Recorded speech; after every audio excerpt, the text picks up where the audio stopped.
So Elon Musk is now saying that he will be spending a lot less of his fortune on politics moving forward.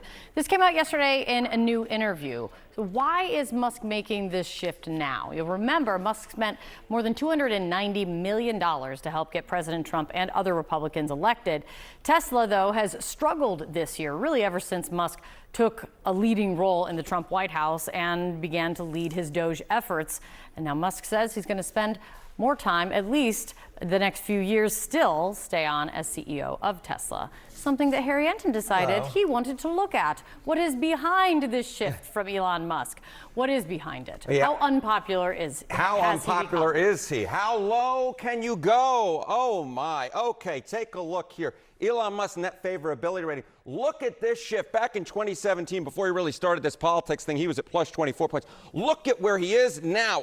Whoa, he fell through the floor. Minus 19 points. Among Democrats, the fall was even more dramatic. We're talking about going from plus 35 points on net favorability rating. That is quite a popular guy among Democrats. To get this now down to minus 91 points. You can't really go lower than that. I guess you could go down to minus 100 points, but he became political kryptonite. He was greatly disliked by the American public and greatly disliked by Democrats. And obviously we saw that in Wisconsin when, of course, he spent all that money and then the liberal won that Supreme Court race. Yes. How has that plummet of popularity impacted the brand? Yeah, exactly right. So this is Elon Musk individually. How about Tesla? Okay, let's take a look. The net favorability rating. Look, General Motors, we're going to compare General Motors and Tesla. General Motors, quite well liked by the American people, plus 23 points on net favorability rating. But look at Tesla, minus 20 points. So this idea that Tesla could somehow separate itself out from Elon Musk,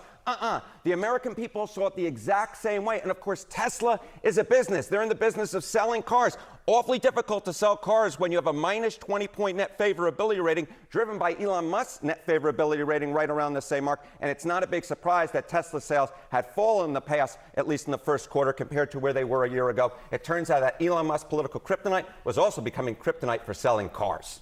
So, well, and one person maybe that matters to Elon Musk, maybe, well, other than his investors, would be Donald Trump. How has Trump's view of him shifted? Yeah, so, we're talking about Tesla here, but of course he's leaving the political game. Okay, Trump loved talking about Elon Musk at the beginning of his administration. Trump posts about Musk on Truth Social. Look at this, from January 20th to April 4th, he posted about 40 times.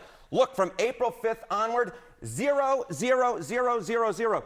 Donald Trump knows brands very well. He knows political brands, and he knew that Elon Musk's political brand's time had run out, and therefore Elon Musk taking a step back from politics. It also might be a favor to Elon Musk. Yeah, I would think so. Post less about me while I'm trying to save my company. Yeah, it seems pretty good. Thank you so much, Eric. Thanks. Putting a brake on politics, accelerating on Tesla. Elon Musk says he plans to cut his political spending in the future after he spent a record sum to help get Donald Trump back in the White House. The world's richest man has been shaking up the federal government through the so-called Department of Government Efficiency. And now he says he'll turn his attention back to Tesla and plans to lead the company for at least 5 more years. CNN media correspondent Hadass Gold joins us now. Hadass, what more did Musk say about his plans? And it stuck out to me that he definitely kept the door open.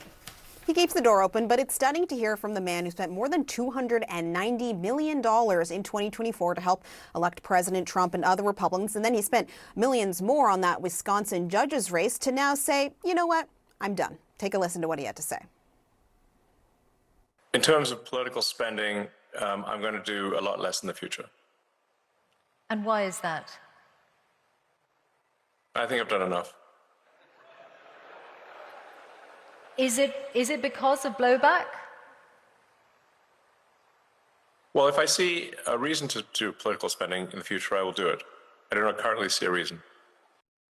And I'm sure many Republicans hearing that will say, wait, there is a reason. We have a very slim majority in Congress. We're going to need your help in the midterms.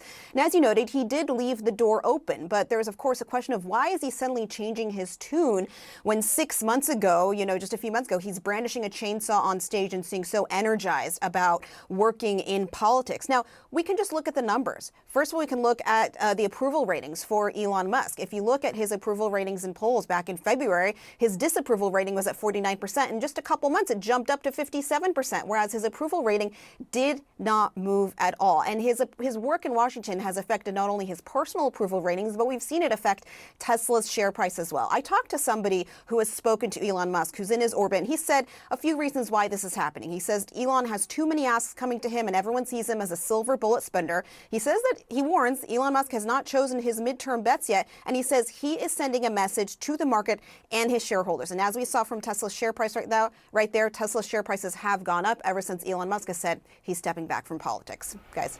All right, Hadas Gold, thank you so much. America's billionaires got a lot richer over the past year. Must be nice.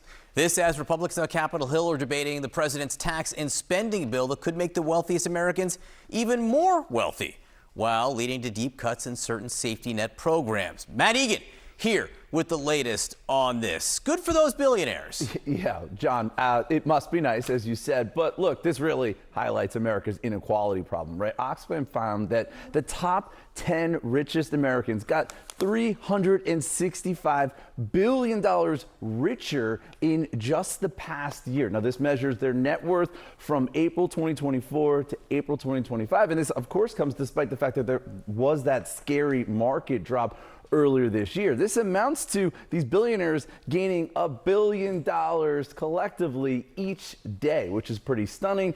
And to put a finer point on things here, Oxfam also found that it would take 10 typical workers making median earnings 726,000 years to make $365 billion. It's kind of a mind-blowing stat there. Now, as far as who got richer, the top 10 list includes legendary investor Warren Buffett. He got $35 billion richer over the last year. Jim Walton and Rob Walton, the Walmart heirs, almost $40 billion, $39 billion for Mark Zuckerberg. But far and away, this list, of course, is led, not surprisingly, by Elon Musk, who got $186 billion richer in, again, just the past year. So I asked the White House about these findings and concerns about inequality, and a spokesperson argued that wealth inequality got better during Trump's first term, and that this legislation being debated by House Republicans would restore prosperity for Main Street. But John, nonpartisan experts, they're warning that this legislation would, in fact, make the rich even richer,